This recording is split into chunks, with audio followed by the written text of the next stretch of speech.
Hi, I'm Max Keiser. This is the Keiser Report. Sexual favors for Chicken McNuggets. Oh my goodness, I can hardly wait to get to that story. But first, let's talk about the sinking ship. Max, you're not talking about the global economy, or are you? Because that's our first headline. Cruise ship captain refused order to return to a ship. So more information is emerging about the Costa Concordia and the captain's role in abandoning ship. Now, when something first went wrong, the port in Italy called the ship, and he said, no problem. There's no problem here. In fact, it's just a technical error. So let's draw a parallel to the global economy, because what happened when the stuff first started going wrong? For years, we knew there was something wrong. And what did Jamie Dimon, what did Lloyd Blankfein, what did they say? Yeah, they said nothing's wrong. Just carry on. They were telling the regulators, oh, nothing to see here. People are dropping off and drowning in a sea of derivatives, and they're doing nothing about it. So this guy abandoned ship, and he jumps in the lifeboat, or he trips into the lifeboat. People are dead. I would imagine his next job will be skippering an oil tanker for Exxon. He'll probably be skippering some huge oil tanker, and they can run it aground on Puget Sound. That'll be his next job, because his price on the open skipper market just went down. Okay, so let's go back to the story here, because when Captain Schettino told the Coast Guard, told the people who are regulating the law of the sea, when he told them it was just a technical error, but in fact was using that time to get into a lifeboat and escape. Well, once the Coast Guard found out, did they, provide him with more liquidity or more coverage? No. The captain and the Coast Guard, Captain Gregorio DeFalco, shouted at him, "You go aboard. It is an order. Don't make any more excuses. You have declared the abandoning of the ship. Now I am in charge." Now that's what Timothy Geithner, that's what Ben Bernanke, that's what George W. Bush and then Obama should have done as in control of the U.S. economy and banking system. They should have said, Lloyd Blankfein, Jamie Dimon, all you other schmageggies, you have abandoned ship, get off, I'm in charge. Right. Had Ben Bernanke been in charge of rescuing the cruise ship, his solution would have been to take a boat out to the ship with a crowbar and make the hole in the boat and all the problems bigger. That's the central bank solution to the global economic crisis, is to make the hole bigger with artificially low interest rates. This is what's making the situation even worse. And of course, in Europe, we find out that they're going to expand the European Central Bank's credit lines by €1 trillion. That's the exact opposite of what is required to bring some of this accountability that you're talking about. The maritime law stepped in. People are drowning. Glug, glug, glug, glug, glug, glug, glug. They're obviously dying. So maritime law came in and said, okay, we have to impose the law. Now, in the global economy, people are dying from the derivatives that are being created, that are making the top 0.1% fabulously rich, and everyone else is choking on their own fiscal vomit, and the regulators are making that easier for the criminals. So this Captain Schettino, he's brought to shore. Now everybody knows he's abandoned ship. His excuse, Costa Concordia captain says he tripped and fell into lifeboat, and that's the reason why he abandoned ship. That sounds exactly like the excuses that Lloyd Blankfein and Jamie Dimon gave to Congress. I tripped and fell into TARP. No, well, the analogy would be the one that they always use, is the market did it. The market's unpredictable. We don't know what the market's going to do. And when the market did what it was going to do, we had to do what we did. Even though they themselves are manipulating the market to create the effects that make them, coincidentally, incredibly rich and everyone else poor. That's just a coincidence. But this is the same kind of excuse that, well, this guy's saying he tripped into the lifeboat and sailed away, and Lloyd Blankfein and Jamie Dimon are saying, well, the market accidentally made me a billionaire. I don't know how that happened. There's further parallels here, Max, because it's emerged as well that he's now confessed that he did deviate from course to go closer to an island to salute to his friend. Well, he said he's done this before and it's always gone okay, but he said, I don't know why it happened. I was a victim of my instincts. Okay, well, here's an analogy. We know that Davos is coming up. A lot of bankers go to Davos. The price for hookers at Davos has never been higher. So to get that really fine hooker material, they do stupid banking tricks. Like they'll encumber a bank with a few $100 billion worth of debt to generate a huge fee to avoid that hooker. And that's pretty much what happens at Davos. And here's a guy running a cruise ship. He sees some chick on the beach. Hey, baby, look at me. Oh, a few people are dead. Well, any accountability? In maritime law, yes. On Wall Street in the City of London, no. Well, he said he was a victim of his instincts. John Corzine is using that same excuse. Oh, it's just my testosterone. I'm a victim of being an alpha male. Now, as no regulators will step up either, they've abandoned ship. There is one person out there, and that is Mecca Keiser. Let's turn to this video sent to us by our viewer, Lindsay Adams.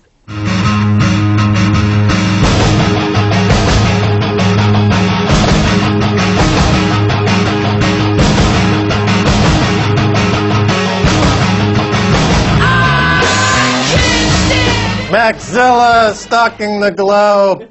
I tell you, RT should use that as an ad on RT. Send them an email. Tell them you want that as their official ad for this show on that network. So, as we've said, the global economy is listing, it's sinking. And what do the regulators do over and over? They don't arrest the captains. They don't fire the captains and tell them that they're no longer in charge. No, here's a tweet from Jim Cramer. IMF just proposes $1 trillion increase in lending. That's what's needed.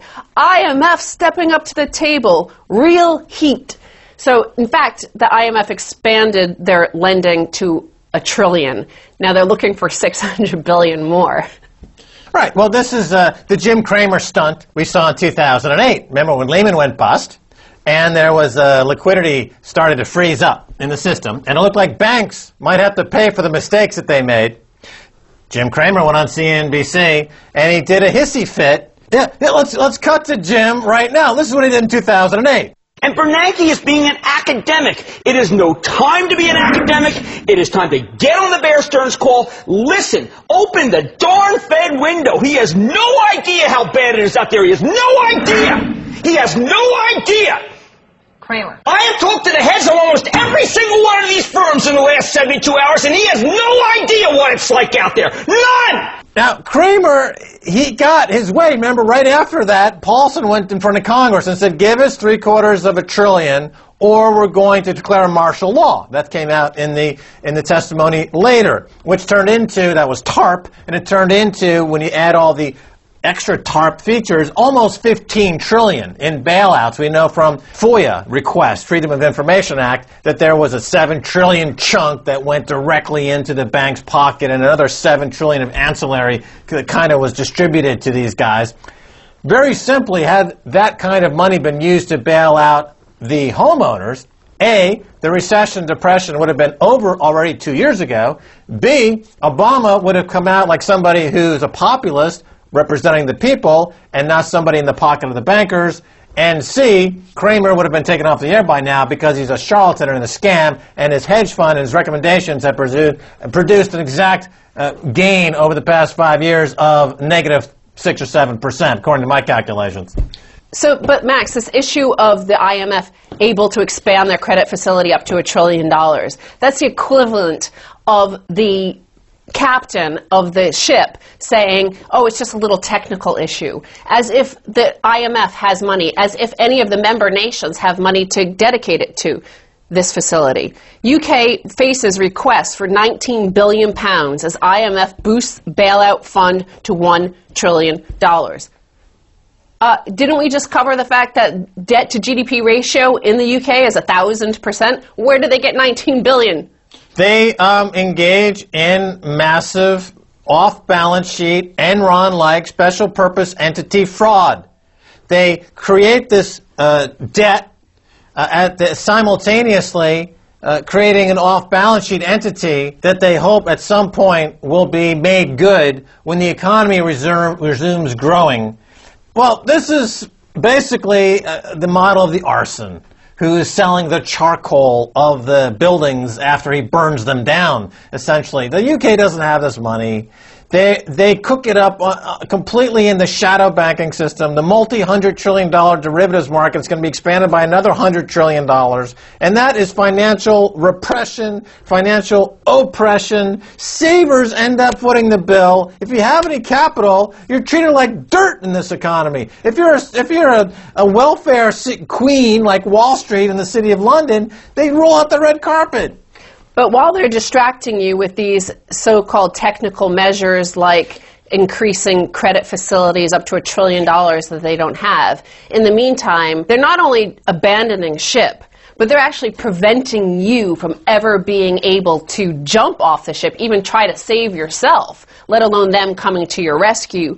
Because I want to turn to a little clip here from Chris Hedges, a former war reporter who is now an independent journalist and commentator. And here he is on Democracy Now! Being interviewed about the National Defense Authorization Act. He is suing the government to try to stop that. And he notes that the intelligence community in front of Congress testified that they don't actually need the authorization that was being granted to them. So he asked why. And I think we have to ask if the security establishment did not want this bill, and the FBI director Mueller actually goes to Congress and says publicly they don't want it, why did it pass? What pushed it through? And I think without question the corporate elites understand that things certainly economically are about to get much worse. I think they're worried about the Occupy movement expanding. And I think that in the end, and this is a supposition, they don't trust the police to protect them, and they want to be able to call in the Army. And if this bill goes into law, and it's slated to go into law in March, they will be able to do that. The noose is tightening, and the wealth confiscation is accelerating. It is. So, Max, you brought up this Chicken McNugget story, so we're going to go to this here. Woman offered sexual favors for Chicken McNuggets, police say. So, a Los Angeles woman was seen going from car to car outside a McDonald's drive-thru. And what it turns out is that she was offering sexual favors in exchange for Chicken McNuggets. With barbecue sauce?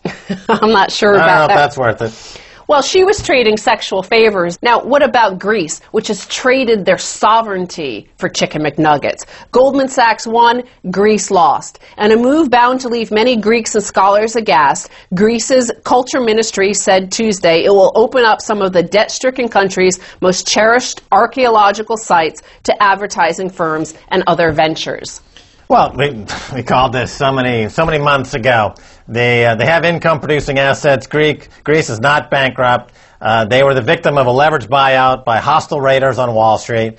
Now they'll be converting their assets, income-producing assets, will be going into the pockets of foreign bankers, and the people have lost their sovereignty, and they'll be bankrupt. And being in the streets as they were, that was, a nice show. But there was no coup d'etat, there was no revolution, the government's still in place, so you lost. Goldman Sachs won. All right, Stacy Herbert, thanks so much for being on the Keiser Report. Thank you, Max. Don't go away, much more coming your way, so stay right there.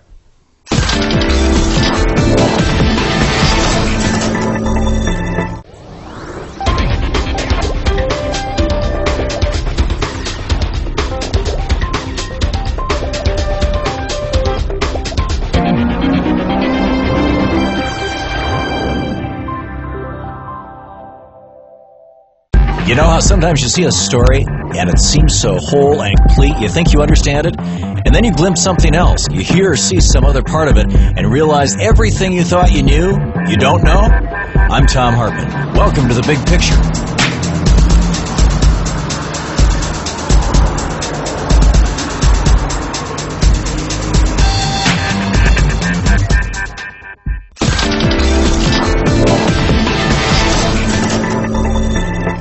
Welcome back to the Keiser Report. I'm Max Keiser. Time now to go to London and talk with former Compliance and Market Supervision Director of the International Petroleum Exchange, Chris Cook. Welcome to the Keiser Report. Hello again, Max. All righty, Chris Cook, you predict the imminent end of the oil market. Why and how? Well, in simple terms, the oil market has become, like several other markets, almost completely financialized by the participation of what has been called passive investors by a guy called Mike Masters.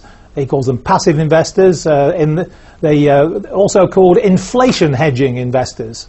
And the participation of these investors in not just in the oil markets, but commodity markets and equity markets, have completely distorted the operation of these markets. Right. Okay, you talk about the financialization of these markets. It's a curious term, the word passive, because as Warren Buffett calls it, these are weapons of mass destruction, financial destruction. So there's a very aggressive destabilization going on to make a very few people on Wall Street in the city of London exorbitantly rich while destroying the underlying fabric of these economies. But is it safe to say that the connection between the price that you see, the paper price, has absolutely nothing to do with the real price of the real stuff? I think what has happened is that the price of the physical, the actual stuff that we use that gets refined and into gasoline and then we drive around using it, has become inflated. It is because basically the participation of these funds in the market has acted to raise the price to a level at which basically the demand starts to get destroyed. This happened back in 2008, and I gave evidence to the Treasury Select Committee back then, but they lost interest when the price collapsed. And in 2009, Max, it basically happened again. The price got pumped up and was kept up. And you see, what is being missed here is that we're not talking about speculation. We're not talking about people taking a risk so that they can get a transaction profit. What we're talking about here, Max, is people who want anything but dollars, right? They basically see dollars being printed, or they did see dollars being printed by the multiple billion. They saw interest rates at 0%, and they thought, well, we'll buy equities, we'll buy gold, we'll buy commodities, we'll buy food, we'll buy anything but dollars. And that is what happened. That's what led to the bubble inflating. That bubble is now being reversed, and the money has been basically in the last 3 to 6 months has been flowing out of the market again, back to the dollar, back to the US Treasury bills. And what we are about to see, this was the subject of a recent article I wrote, in my view, is a collapse of the oil price exactly as happened in 2008 for exactly the same reasons. This inflation hedging money, this risk-averse money is flowing out of the markets, and what we will see within the first 6 months of this year, in my view, and this is, I've gone on record saying it, Max, so, you know, I'm putting my money where my mouth is, sort of thing. I believe we're going to see a collapse of the price, probably as low as $55, $60, maybe even less. All right, let's talk about Goldman Sachs for a second. Their role in this commodities index and the relationship to BP in terms of the problems you see in the oil market. Very interesting story you delved into on your recent piece. Well, this goes back a long way. It goes back almost 20 years. It was Goldman Sachs who basically came up with what was called the Goldman Sachs Commodity Index. It's since been sold off, but the GSCI was basically the idea that you could invest, a fund could invest in a basket of commodities, of which crude oil was the biggest by far, and that the genius piece of marketing which they came up with was to basically sell this to investors as what they called an inflation hedge. So, they sold this concept of actually hedging inflation by investing directly in commodities by creating this fund, the GSCI fund. And then in 1995, what happened was that from that time onwards, Goldman Sachs and BP were essentially, I say, joined at the head. They had the same chairman, Peter Sutherland. He was the head of the WTO, very well connected. He was the chairman of both organisations for 12 years. And from 1999, Sir John Brown, Lord Brown, he was also on the Goldman Sachs board for, I think, some of the most profitable years for BP and Goldman Sachs during that really sort of happy time which they had. And the reason that this worked, Max, I think, was that they essentially, being very astute people, BP realised that they were always hedging their production. They were always selling futures contracts. They were always protecting themselves against a fall in the price by selling futures contracts. And they had a very, very big book of contracts. And I remember that from my IPE days. This is how far back this goes. Whereas GSCI, the fund which came into the market, took a long-term position on the other side of the market. What they were doing was they were basically taking on oil risk and offloading the risk of holding dollars. And if you think about it, what BP were doing was laying off the risk of holding oil and taking on the risk of holding dollars. So BP were hedging their production, and Goldman Sachs' customers were protecting themselves against inflation. And with that relationship, which I think broadened and deepened over a period of years, and in my view, it's difficult to say exactly what was going on, because it was all done between consenting adults, you know. But I would be, as a former regulator myself, I must say, I would be very interested in running back through all the interaction between those two firms from 1995 until 2008 or even more recently. Right, so you have a bit of a false laddering effect with these two parties acting in coordination with each other to completely obliterate the price signal mechanism and manipulate markets. Now, of course, viewers of this program know Peter Sutherland from his role in getting the Irish government to throw the nation into perpetual debt servitude by bailing out Anglo-Irish bondholders. So here's an all-star in the world of financial crooks, Peter Sutherland. So tell us what is dark inventory and why does it matter? What's happening is that people are essentially leasing, they're selling oil today and they're buying it back a month from now. This is the physical oil. They're essentially, Max, leasing the oil. And they're not doing it on exchange, they're doing it between consenting adults completely opaquely. What's happening is, essentially, some of the inventory that producers have, and it could be BP, it could be almost anybody, it could be the Saudis, it could be many producers. No one knows exactly who it is, but it is definitely going on. The only people transparent in this are essentially Shell, who have entered transparently into a relationship with ETF securities to essentially lease their oil and give price exposure, the oil price exposure, to the customer. But most people are not doing this transparently. So what's happening, Max, is there is oil which the entire industry thinks is owned by the producer, but it's not. It's been sold already to somebody else. And what that means is when they see the price going a certain way in the physical market or the forward market, they think, well, we'll sell this. And then what happens is, what they don't realise is that the person who bought it from them actually already has control of the oil, and they get what's called squeezed. What we're talking about, Max, is a market that has become entirely corrupted. Mike Masters, he's a well-known commodity expert. He gave evidence to Congress in June 2009, and he brought the world down on his head, the entire financial world down on his head, because he was saying exactly what I'm saying. He was saying that passive investors, as he called them, have no place in the commodity markets, in fact no place in any market, because they destroy the price mechanism.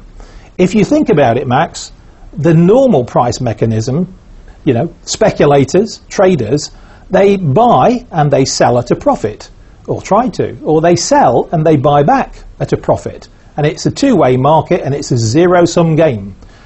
That's the market that everybody thinks they're in. But the real market out there has been corrupted by the presence of people in it who are not buying to make a profit. They're buying long-term to avoid loss. And this is just not visible. People, the general public, are participating in a market that is basically dead. It's a zombie.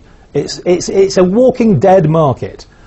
Okay, so just to emphasize your thesis here, we're looking for a trap door to open up under the price of oil and a price moving down to the $55 a barrel range. Now, you mentioned Saudi Arabia there for a second. So, Chris Cook, when the Arab Spring broke recently in countries all over Mideast, North Africa, Saudi Arabia immediately gave their population a huge bonus, a cash bonus, to try to appease them, and this worked pretty well, based on this high price of oil. If, in fact, your scenario plays out, oil drops to $55 a barrel, and the Saudis can no longer buy off their population with the oil cash, are they going to be in the line of fire for a revolution, as we've seen in other North African and Mideastern countries? I believe that is the very reason. The price dropped in 2008 before from $147 to $35. And I think it's fair to say that there were crisis meetings, OPEC and all the rest. And I think what's happened has been a reaction to that. They're basically entered into this sort of arrangement because they're prepared to give away some of the upside in protection against some of the perceived downside. And yes, if the price does fall, they're going to need to look again at, well, how on earth could they, reinflate the price to levels at which they're comfortable. And of course, that's not difficult for OPEC to do. I guess it's safe to say that Saudi Arabia is mostly in the paper business, more so than actually in the oil business. I think they're a lot more in the paper business, Max, than people realize. But I have no proof. I would just be very interested in seeing the transactions that go on in that market. All right, fair enough. Chris Cook, we're out of time, but thanks so much for being on the Keiser Report. It's been a pleasure, Max. Thank you. All right, and that's going to do it for this edition of the Keiser Report with me, Max Keiser, and Stacy Herbert. I want to thank my guest, Chris Cook. If you want to send me an email, please do so at keiserreport@rttv.ru. Don't forget to follow me on Twitter. Till next time, Max Keiser saying bye, y'all.